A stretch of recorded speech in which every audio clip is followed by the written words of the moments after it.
The crystal chandeliers cast geometric shadows across the polished marble floor. Maya Richardson stood in the center of the Grand Bellamy ballroom, tablet in hand, surrounded by her carefully orchestrated vision. White roses climbed golden arbors. Ivory linens draped tables like waterfalls. 3 weeks of 16-hour days had transformed this space into something worthy of royalty. The double doors burst open. Vanessa Whitmore entered in emerald green Louboutins, her designer sunglasses perched like a crown. Her mother and 2 bridesmaids trailed behind, phones already raised to capture content. Maya straightened her posture, smoothing her tailored blazer.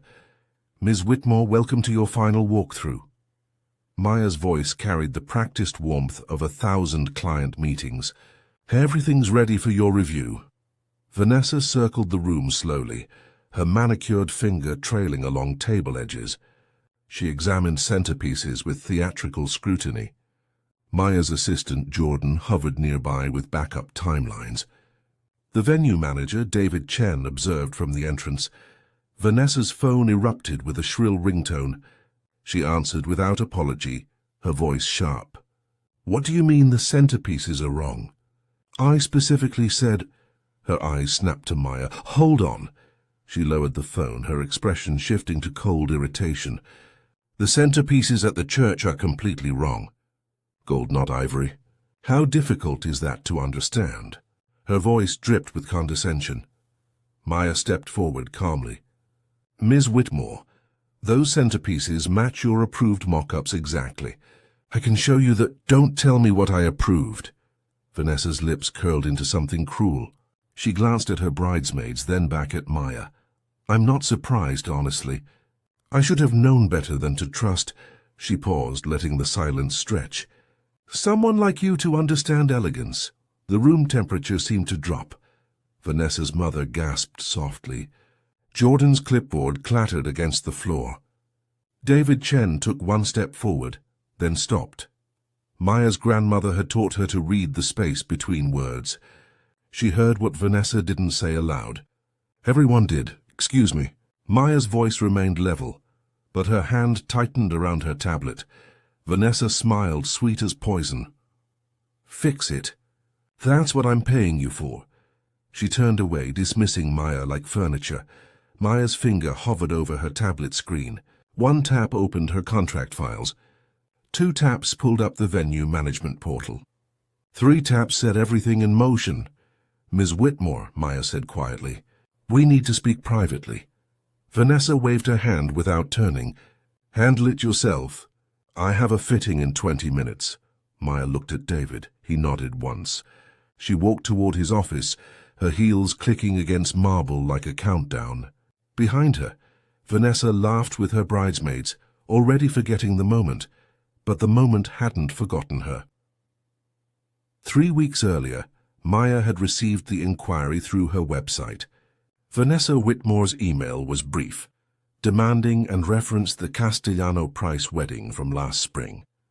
That event, a governor's daughter marrying into old money, had been Maya's masterpiece. It landed her in 3 regional magazines and doubled her booking inquiries. Elegant Beginnings occupied a renovated brownstone in the historic district. Maya's office walls displayed framed thank-you notes and magazine features. She'd built this business from her grandmother's catering legacy, transforming family recipes and flower arrangements into full-scale event architecture. 10 years of growth, 40 successful weddings this year alone. She specialized in the impossible. Clients came to her when they wanted perfection with personality. She knew every venue's quirks, every vendor's reliability, every potential crisis before it emerged. Her reputation was spotless. The Whitmore wedding promised to be her crowning achievement. 400 guests. A 6-figure budget. Connections to the city's most influential families. Vanessa's father sat on 3 corporate boards. Her fiancé's family owned a regional hotel chain. This wedding could launch Maya into national territory. Their first meeting had been cordial but cold. Vanessa arrived 30 minutes late, offered no apology, and immediately began changing every suggestion Maya made. She spoke over Maya frequently. She questioned Maya's expertise with raised eyebrows and skeptical sighs. But she signed the contract. Maya had noticed the way Vanessa's eyes lingered on her skin, on her natural hair styled in an elegant updo, on the African art prints in her office. The microaggressions were subtle, comments about urban aesthetics, surprise at Maya's education, questions about whether Maya had handled events of this caliber before. Jordan had warned her. This client feels wrong. She doesn't respect you. But Maya had handled difficult clients before. Entitlement was common in her industry. She'd learned to translate condescension into contracts, securing deposits that made rudeness tolerable. The Whitmore wedding would be perfect, regardless of Vanessa's attitude. She'd been wrong. Now, standing in David's office, Maya opened her leather portfolio to the signed contract. Page 7, the clause she'd added after a racist incident at a venue 2 years ago. The clause her attorney insisted every client sign. Morality clause, she whispered, tracing the text with her finger. Any discriminatory behavior constitutes immediate breach of contract. David appeared in the doorway. I heard everything. The security cameras caught her voice. Maya looked up. She violated the contract. And your venue policy. David closed the door behind him, his expression grim. I know, and I'm with you. Whatever you decide. Maya's hands trembled slightly. This wasn't just about one cruel moment. This was about every time she'd been underestimated, dismissed, insulted. Every time she'd smiled through disrespect because the contract demanded professionalism. Her grandmother's voice echoed across the years. Excellence without self-respect is just expensive submission. Maya closed the portfolio. Call your legal team. I'm invoking the morality clause. And I need you to cancel her venue reservation. David didn't hesitate. Consider it done. Maya returned to the ballroom with David beside her. Vanessa stood near the sweetheart table, phone pressed to her ear, gesturing dramatically. Her bridesmaids examined their reflections in the mirrored wall. Her mother sat nearby, scrolling through her tablet. Ms. Whitmore, we need to speak. Maya's voice cut through the chatter. Vanessa held up one finger, continuing her phone conversation. Maya waited. 10 seconds, 20. Vanessa finally lowered the phone, her expression bored. What now? I told you to fix the centerpieces. Maya stepped forward, her posture straight. I'm terminating our contract effective immediately. You violated the morality clause with your discriminatory language. Our business relationship is over. Silence crashed across the room like shattered glass. Vanessa blinked once, then laughed. You're joking. 3 weeks before my wedding. You're insane. I'm serious. Check your contract, page 7. Any discriminatory behavior voids our agreement. You'll receive a full refund minus administrative costs within 5 business days. Vanessa's laugh died. Discriminatory. I didn't. You're being oversensitive. This is absurd. David stepped forward. Ms. Whitmore, I'm also canceling your venue reservation. The Grand Bellamy has a strict anti-discrimination policy. Your behavior today violated that policy. Your deposit will be refunded, but the venue is no longer available to you. Vanessa's face drained of color. She looked between Maya and David, her mouth opening and closing. You can't do this. Do you know who my family is? I know exactly who they are, David said calmly. And they don't own this venue, I do. And I'm exercising my right to refuse service. Vanessa's mother stood abruptly. This is outrageous. We'll sue you both. My husband is an attorney. Then he'll confirm we're operating within our contractual and legal rights, Maya said. Security footage captured everything. I have witnesses. You called me someone like you with clear racial undertones. That's discrimination. Vanessa's bridesmaids exchanged uncomfortable glances. One of them whispered something and edged toward the door. I didn't mean you're twisting my words. Vanessa's voice rose to a shrill pitch. I said nothing wrong. Maya's assistant Jordan appeared with a manila envelope. Maya took it, her movements deliberate. This contains copies of the contract. the morality clause, and a formal termination notice. You'll also find David's venue cancellation letter. Everything is documented. Vanessa snatched the envelope, her hands shaking. She tore it open, scanning the documents. Her face shifted from anger to panic. No. No, you can't. I need to speak to whoever's actually in charge here. David crossed his arms. You're speaking to her. Maya helped draft our anti-discrimination policy 2 years ago.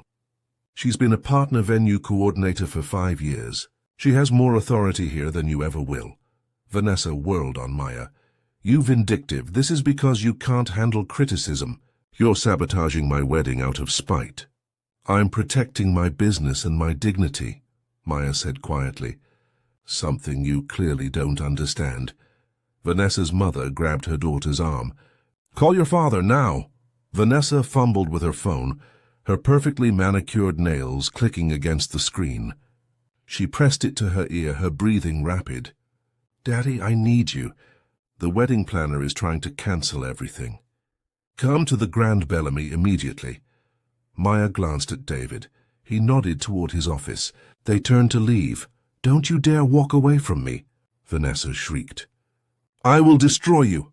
Both of you. Maya paused at the doorway. The contract is terminated, Ms. Whitmore. Please vacate the premises within the next 30 minutes. Security will escort you if necessary. She walked out, leaving Vanessa's threats echoing behind her. Maya locked her office door and leaned against it. Her heart hammered against her ribs. Her hands still trembled. She'd just terminated a 6-figure contract 3 weeks before execution. She'd just walked away from her biggest career opportunity. The rational part of her brain screamed warnings. Lawsuits, reputation damage, lost revenue, other clients cancelling out of fear. The wedding industry thrived on word of mouth, and the Whitmores were connected. But beneath the panic, something else burned steady and bright. Relief. She'd spent 10 years bending herself into shapes that made entitled clients comfortable, smiling through condescension, absorbing microaggressions like rain, proving her competence repeatedly to people who'd already decided she was less than. When had she become so good at diminishing herself? Her grandmother's photograph sat on the corner desk, faded and yellowing. Grace Richardson had worn her hair in silver braids and her dignity like armor. She'd served presidents and celebrities through her catering company, but never at the cost of respect. Baby girl, her grandmother had said during Maya's first year in business, money that comes with disrespect will rot your soul. You build your empire on excellence, not on tolerance for cruelty. Maya had nodded then, young and eager, not truly understanding. She understood now. She crossed to her desk and opened her laptop. Her hands moved automatically, pulling up vendor contact lists. The wedding industry was a tight network. She'd built relationships carefully, earned trust through consistent excellence. If she was going to do this, she needed to do it right. Her phone buzzed. Jordan's text appeared. Vanessa's calling everyone. Threatening lawsuits. Her mother is screaming at security. Maya took a slow breath. She typed a response. Let them. Document everything. Save all recordings. Another buzz. This time an email from her attorney, Michelle Park. Someone had already called her. Maya smiled grimly. At least Vanessa was efficient. The office felt smaller suddenly, the walls pressing in. Maya stood and walked to the window. Outside, the historic district glowed in afternoon light. Her grandmother's old catering building was visible 3 blocks away, now converted into condos. That legacy had carried her here. She wouldn't disgrace it by accepting abuse. Not for any amount of money. Not for any career advancement. A knock on the door. David's voice. Maya? You okay? She unlocked the door. David entered with 2 cups of coffee. His expression was serious but supportive. The Whitmores left. Vanessa's father called. He's threatening litigation. Maya accepted the coffee. Let him try. We have everything documented. I know. But Maya, David hesitated. This is going to get ugly. Are you prepared? She met his eyes. I'm prepared to fight. Maya had been 7 years old when she learned what her grandmother's work truly meant. It was the night of the mayor's inauguration gala. Grace Richardson's catering team had spent 2 days preparing. Maya sat in the kitchen, watching her grandmother's hands move like magic through garnishes and sauces. "Why do you work so hard?" Maya had asked. "They're just eating food." Her grandmother had knelt down, her eyes serious. "I'm not serving food, baby. I'm serving excellence. Every plate that leaves this kitchen represents our family. People remember quality. They remember dignity." That night a guest had complained, loudly called Grace's team help with contempt dripping from the word, suggested they knew their place. Maya watched her grandmother's spine straighten, watched her calmly remove her apron, speak quietly to the event coordinator and walk out. The contract was terminated. The deposit returned. The gala continued with hastily ordered substitutes. But Grace Richardson never served that family again. Some money cost too much, she'd told Maya on the drive home. "You remember that. Your respect is worth more than any paycheck." Maya built elegant beginnings on that foundation. She hired diverse teams. She insisted on dignity clauses in every contract. She created an environment where talent mattered more than tolerance for disrespect. Her business thrived because clients could sense the difference between service and servitude. The Whitmore wedding had tested that philosophy from day one. Every meeting felt like a battlefield. Vanessa questioned every decision with thinly veiled skepticism. She referenced other planners' work constantly, implying Maya's vision was inferior. She made jokes about urban trends. When Maya suggested modern elements, Maya's team had noticed. Jordan pulled her aside after the 3rd meeting. "This woman doesn't respect you. She's going to make the wedding hell." But Maya had convinced herself she could handle it. The exposure was worth temporary discomfort. The connections would open doors. She'd dealt with difficult clients before, except Vanessa wasn't just difficult. She was cruel. And cruelty, Maya's grandmother had taught her, should never be tolerated for profit. Maya opened her desk drawer and pulled out a worn notebook. Her grandmother's recipes and business notes filled the pages. On the inside cover, a single sentence in fading ink: "Excellence demands respect." Never settle for less. Her phone buzzed again. This time a text from Marcus, her florist. "Got a weird call from the Whitmore wedding party." "What's going on?" Then another from Sienna, her photographer.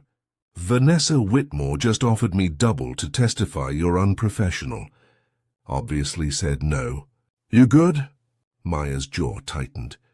Vanessa was already trying to poison the well.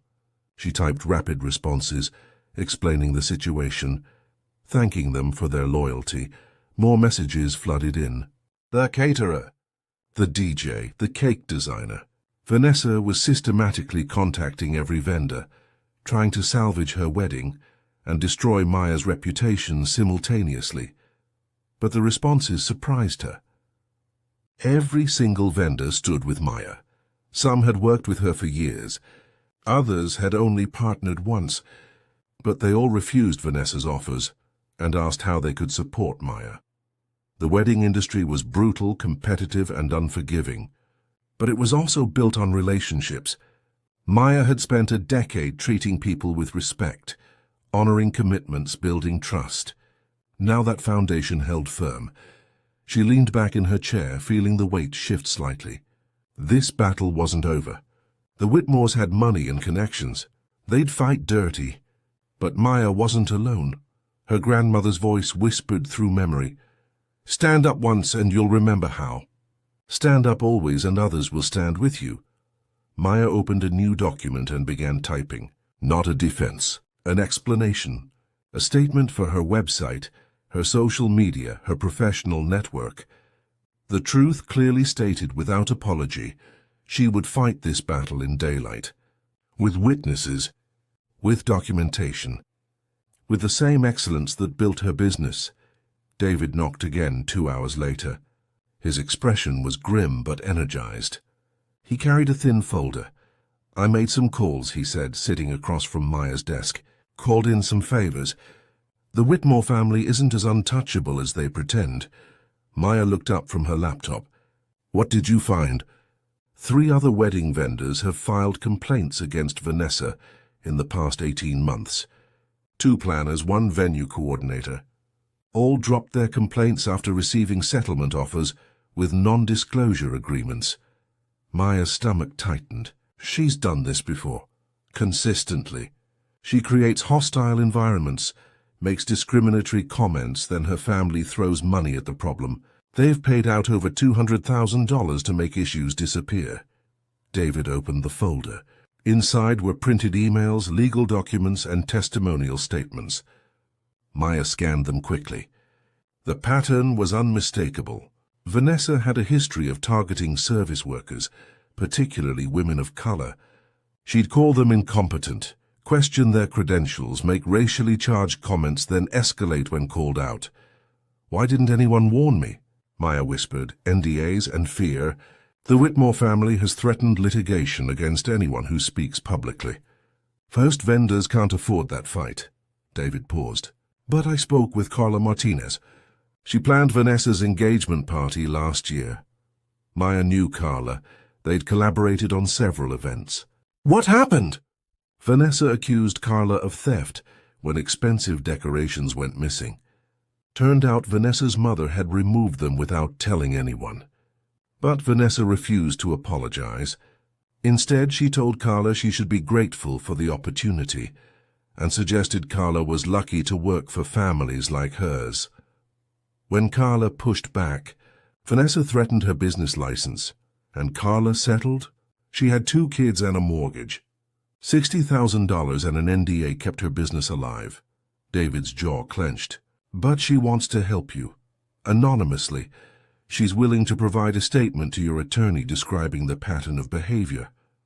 Maya's hands trembled again, but this time with something other than fear. How many others? At least 5 vendors willing to submit statements, all protected by attorney-client privilege. Michelle Park can use them to establish a pattern. This isn't a one-time incident. It's systemic abuse. Maya stood and walked to the window. The afternoon had deepened to early evening. Street lights flickered on across the historic district. Somewhere out there, Vanessa was probably calling more vendors, making more threats, wielding her family's money like a weapon. But money couldn't erase patterns, couldn't silence multiple voices, couldn't defeat documentation. Does Michelle know? Maya asked. I sent everything over an hour ago.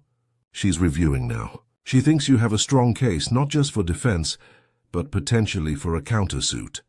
Harassment, attempted extortion, defamation. Maya turned back to David.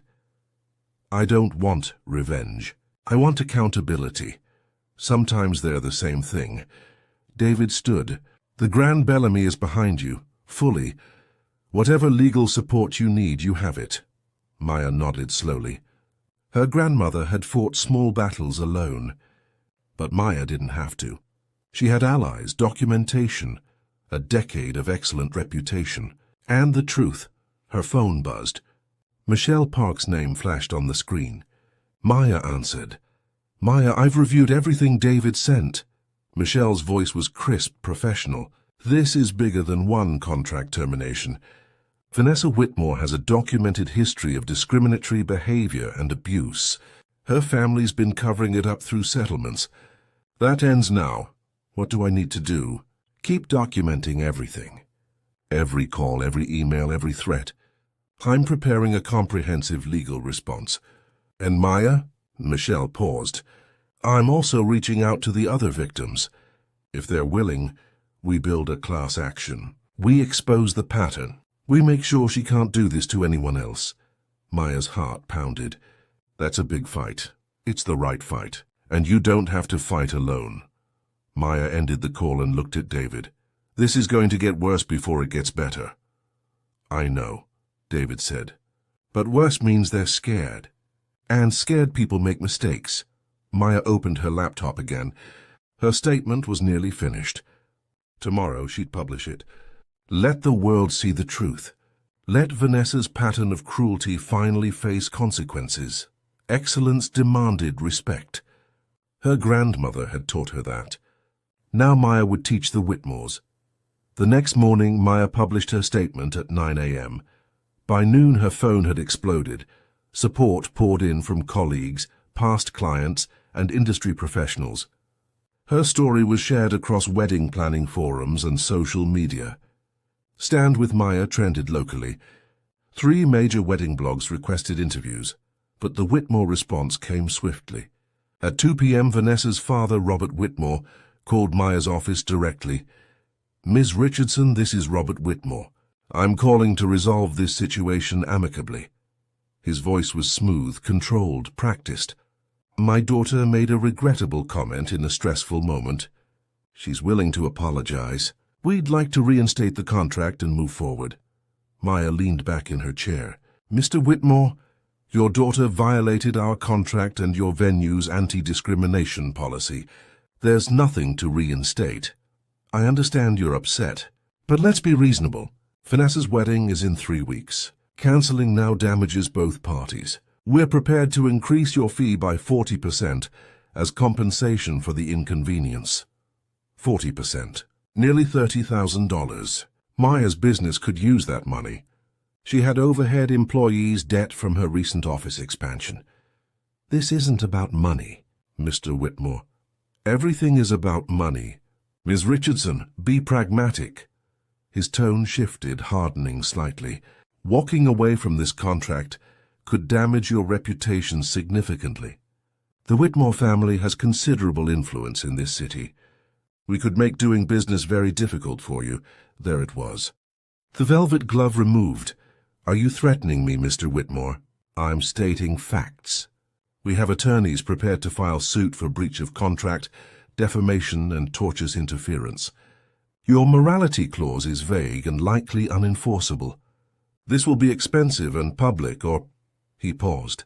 "You can accept our generous offer, complete the wedding, and move on with your career intact." Maya's hand tightened around the phone. "Or I can stand by my decision, protect my integrity, and let the legal system determine who violated what. You're making a mistake. I'm making the right choice. Goodbye, Mr. Whitmore." She hung up before he could respond. Her hands shook. The threat had been clear: submit or be destroyed. The Whitmore family would use their resources to crush her business, tie her up in litigation, poison her reputation industry-wide. Jordan appeared in the doorway. "That sounded intense. Robert Whitmore, 40% increase to reinstate the contract. Veiled threats if I refused. What did you say?" "No," Jordan grinned. "Good, because Vanessa just posted on social media calling you a scam artist and a race baiter. It's getting ugly." Maya pulled up her phone. Vanessa's Instagram story was live, showing her crying dramatically. The caption read, "Heartbroken that my professional wedding planner abandoned me weeks before my special day because she couldn't handle constructive criticism." Some people play the victim card when called out. "Wedding disaster, Masha, unprofessional service." The comments were split. Some supporters rallied to Vanessa. Others questioned her story, especially after Maya's detailed statement. The battle was becoming public. Maya's attorney texted, "Vanessa's post is defamation, documenting everything. Stand firm." By evening, the story had grown. A local news station requested interviews. A prominent influencer in the wedding industry wrote a blog post supporting Maya and sharing her own experiences with discriminatory clients. The conversation expanded beyond one cancelled wedding into a larger discussion about respect and accountability in service industries. But the Whitmores weren't finished. At 8 p.m., Maya received an email from the city's professional licensing board. Someone had filed a formal complaint against her business, alleging contract violations and unethical conduct. The complaint was anonymous, but the timing was obvious. Maya forwarded everything to Michelle. The attorney's response was immediate. "They're escalating. Good, desperate moves. Keep documenting." Maya sat in her quiet office, surrounded by awards and thank you notes from grateful clients. She'd built this business on trust and excellence. One cruel woman couldn't destroy that. But she could make the fight exhausting. Maya's phone buzzed again. This time an unknown number. She hesitated, then answered. "Ms. Richardson?" A woman's voice, nervous. "My name is Lauren Hayes. I used to work for the Whitmore family. I saw your story. I want to help." Lauren Hayes spoke quickly, her words tumbling over each other. "I was Vanessa's personal assistant for 8 months. I quit last year after she became unbearable." Maya switched the call to speaker and grabbed a notepad. "What happened?" "She treated staff like we were invisible. Called us names. Made racist comments constantly, especially to the housekeeping staff. Most were undocumented immigrants. She'd threatened to report them if they complained." Lauren's voice cracked. "I reported her behavior to her father. He offered me $50,000 to sign an NDA and resign quietly. Did you take it?" "I did. I needed the money and I was terrified of them. But watching what she's doing to you..." Lauren paused. "I can't stay silent anymore. I kept copies of emails, text messages, videos. I documented everything because I knew someday it would matter." Maya's heart raced. "Lauren, this could help my case significantly. But breaking an NDA could have serious consequences for you." "I know, but I called an attorney this morning. She says if the NDA was used to cover up illegal discrimination, it might not be enforceable. And even if it is, some things are worth the risk." Maya closed her eyes briefly. "Thank you. Can you send everything to my attorney? I'll give you her contact information. Already got it from your website. Sending files now." Lauren hesitated. "Ms. Richardson, I'm sorry I didn't speak up sooner. Maybe if I had..." "You're speaking up now. That's what matters." After Lauren hung up, Maya sat in the darkening office. Evidence was mounting. Support was growing. The Whitmore family's tactics were becoming transparent. But something felt wrong. Her email pinged. Michelle Park's name appeared with the subject line in all caps. "Urgent. Call immediately." Maya dialed. Michelle answered before the first ring finished. "Maya, we have a problem. I just received notice that Vanessa's legal team filed for an emergency injunction. They're claiming you're engaging in a coordinated harassment campaign against their family. They've submitted evidence of threatening messages allegedly sent from your business accounts." "That's impossible. I haven't sent any threats." "I know. But someone created fake accounts using variations of your business name. They sent threatening messages to Vanessa, her family, and several vendors. The messages reference your dispute. They're trying to frame you." Maya's blood ran cold. "Can they prove the accounts are fake?" "Eventually. But the injunction hearing is tomorrow morning. If granted, it could freeze your business accounts and prevent you from posting on social media or contacting anyone involved in the case. It's a silencing tactic. What do we do?" "I'm filing an emergency response tonight. We'll expose the fake accounts, provide evidence of your actual communications, and demonstrate this is a bad faith attempt to silence you." "But Maya..." Michelle's voice dropped. "This is serious. They're not playing games anymore. They're trying to destroy you completely." Maya stood and walked to the window. Outside, the city glowed with evening lights. Somewhere in those lights, Vanessa Whitmore was probably celebrating, confident her family's money and power would crush another obstacle. But Maya had faced impossible odds before. She'd built a business from nothing. She'd earned respect in an industry that rarely gave it freely. She'd inherited her grandmother's steel spine and unshakable dignity. "File the response," Maya said quietly. "I'll be at the hearing tomorrow, with every piece of documentation we have." "Maya, if we lose tomorrow..." "We won't." After hanging up, Maya texted Jordan and David. "Emergency meeting. Tonight, her office. 1 hour." She opened her laptop and began compiling everything. Every email, every text, every witness statement, every piece of evidence that proved the Whitmore family's pattern of abuse and intimidation. Her grandmother's photograph watched from the corner desk. Maya whispered to the image, "I'm still standing, Grandma." "Just like you taught me." Her phone buzzed one final time. An unknown number, a text message with no words, just 3 photographs. The first showed Vanessa laughing with her father in a restaurant. The second showed a contract on a table, a non-disclosure agreement with Lauren Hayes' signature. The third showed a check for $50,000. The next text came seconds later. "There are more of us. We're ready to fight. You're not alone."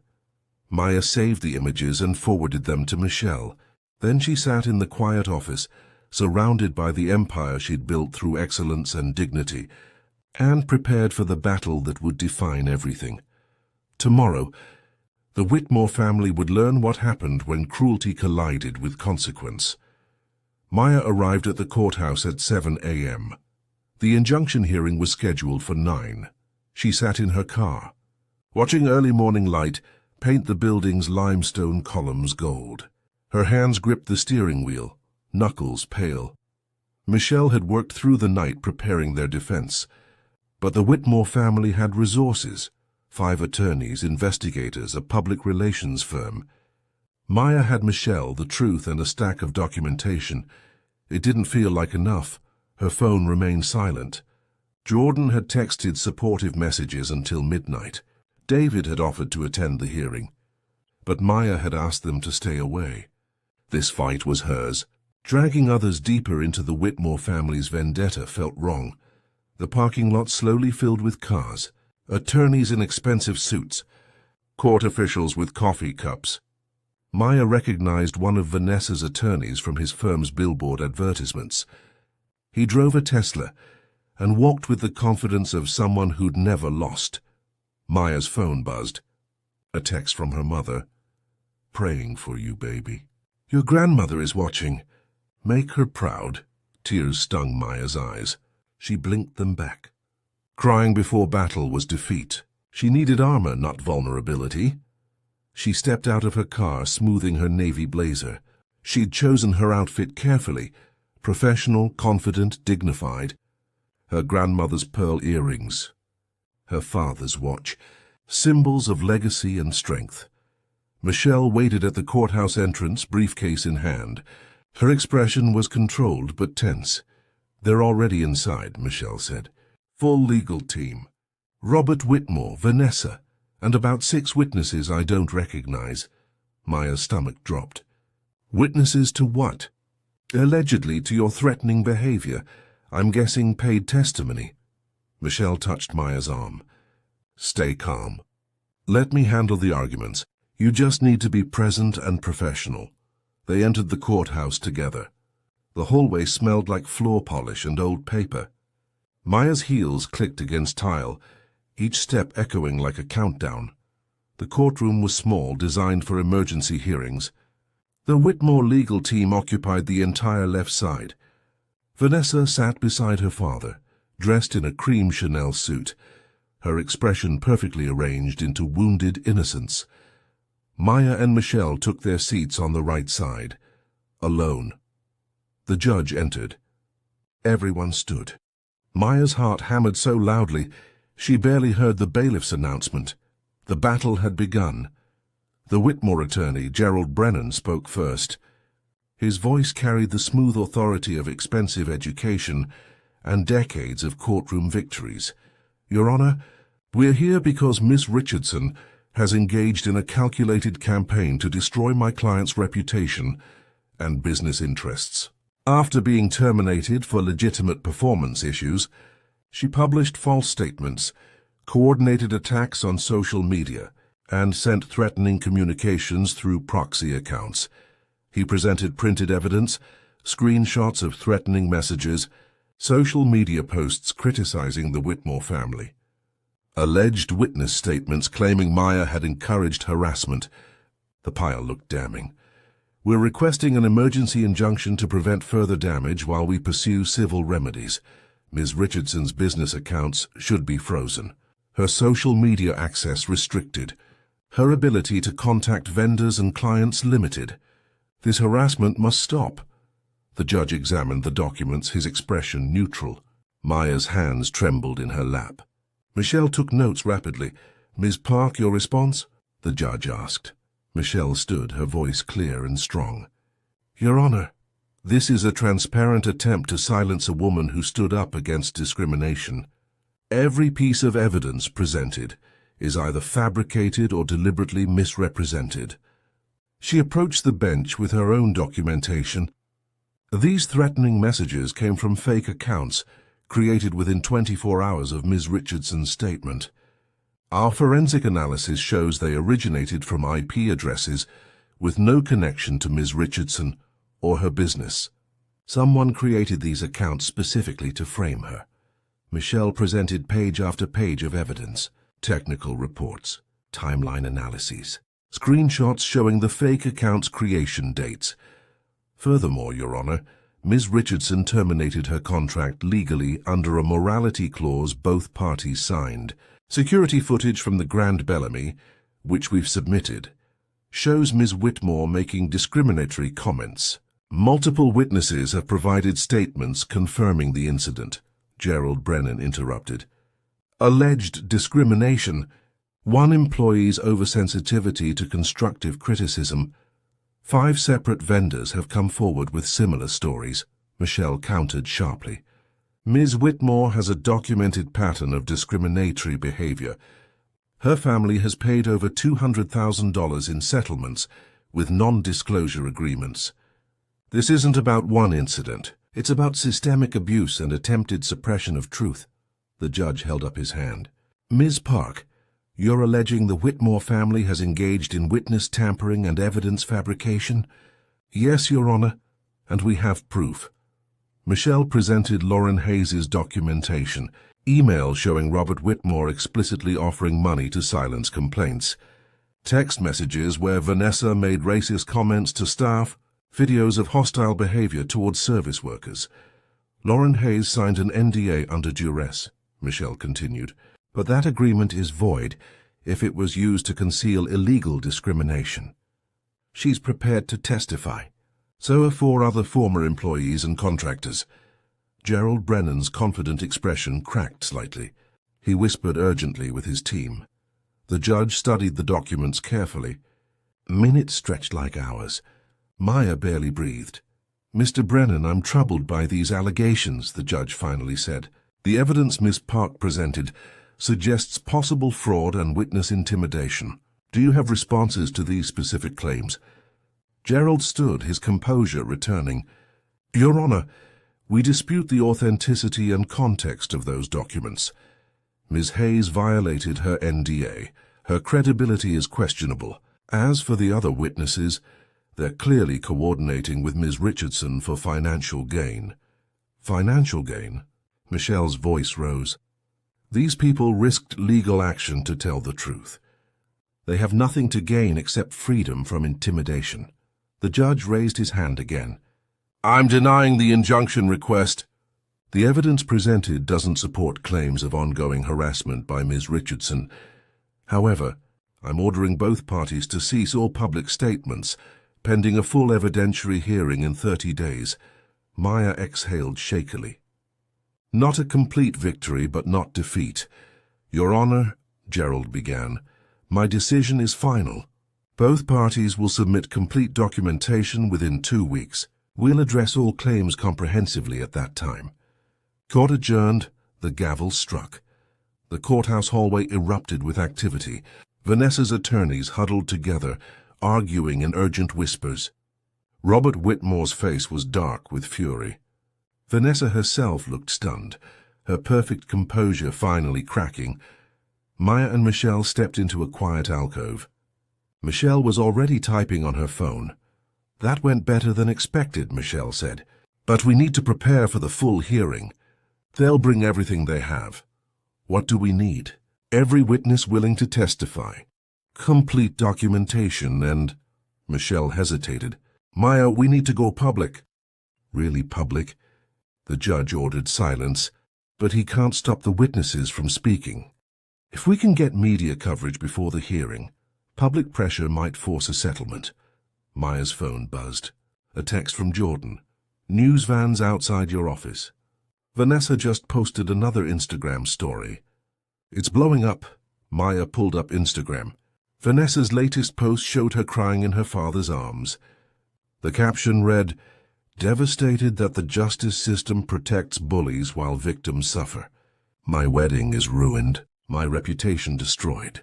All because I dared to expect professionalism. Just justice for Vanessa. Wedding nightmare." The comments were vicious. Supporters attacked Maya. Defenders called out Vanessa's privilege. The battle had become entertainment. Michelle read over Maya's shoulder. She just violated the judge's order. She posted about the case publicly. Can we use that? Absolutely. Michelle was already drafting an email to the judge's clerk. Maya's phone rang. An unknown number. She answered cautiously.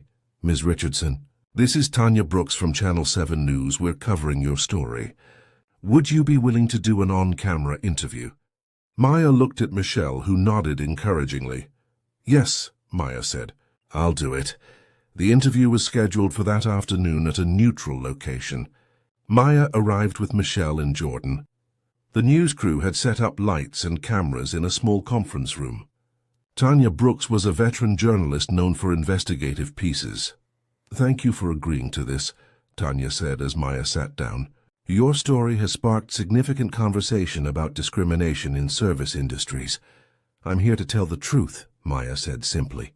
The cameras rolled. Tanya asked questions calmly, methodically. Maya answered each one, her voice steady. She explained the contract termination, the morality clause, the security footage, the pattern of behavior. Vanessa Whitmore claims you abandoned her out of spite, Tanya said. How do you respond? I terminated our contract because she violated it. I have documentation, witnesses, and security footage supporting my decision. This isn't about spite. It's about refusing to tolerate discrimination. The Whitmore family has significant resources. Aren't you afraid of the legal consequences? Maya met the camera directly. I'm afraid of what happens if people like me stay silent. How many other vendors has she abused? How many people accepted money to disappear? Fear is how powerful families maintain power. I refuse to be afraid. Tanya leaned forward. We've obtained documents showing the Whitmore family has paid settlements to at least 5 other service providers. All involved non-disclosure agreements. What do you say to those who signed those agreements? I say I understand. Everyone makes the choice they can afford. But I'm making a different choice. I'm standing up. Not just for me, but for everyone who couldn't. The interview continued for 40 minutes. Maya answered every question with calm precision. She presented facts without emotion. She let her documentation speak.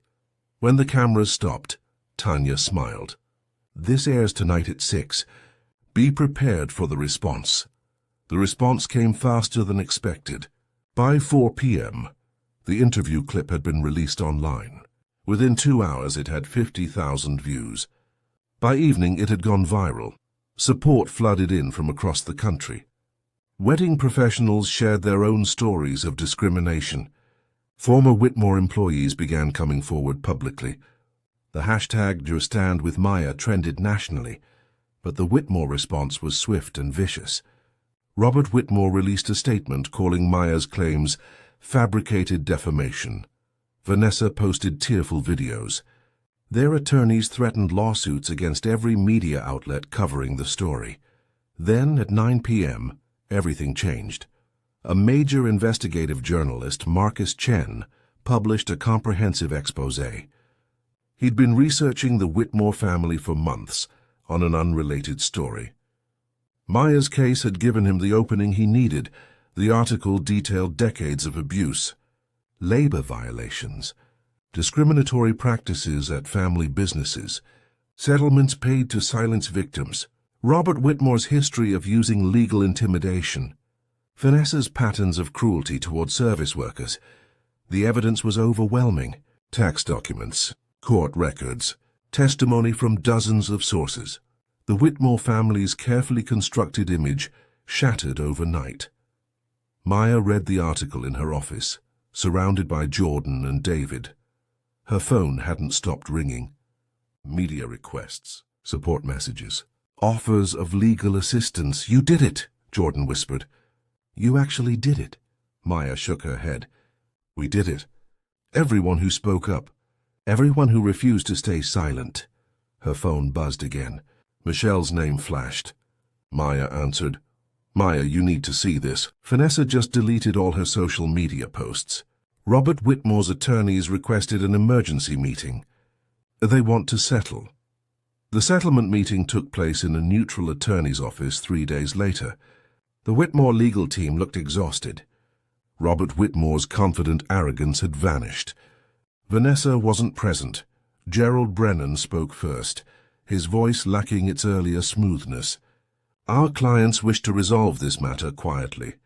We're prepared to offer a substantial settlement in exchange for mutual non-disclosure and dismissal of all claims." Michelle didn't hesitate. "Non-disclosure is non-negotiable. My client won't sign any agreement that silences her. Then we're prepared to offer compensation without an NDA," Gerald said stiffly.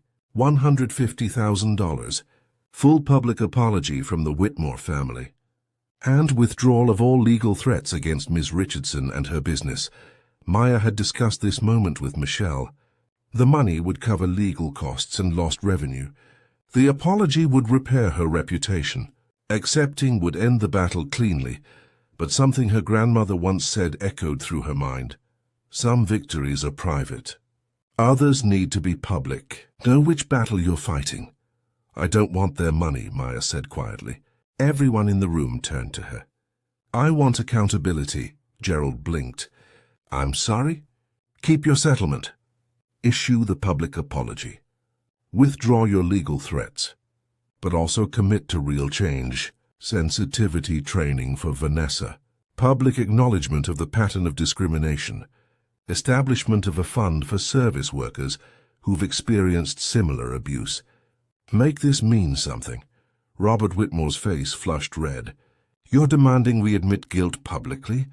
That's insane." "It's justice," Maya said calmly. "You've hurt people for years. Silence them with money. That ends now. Either you accept real accountability, or we see you in court." Gerald whispered urgently with his team. Minutes passed.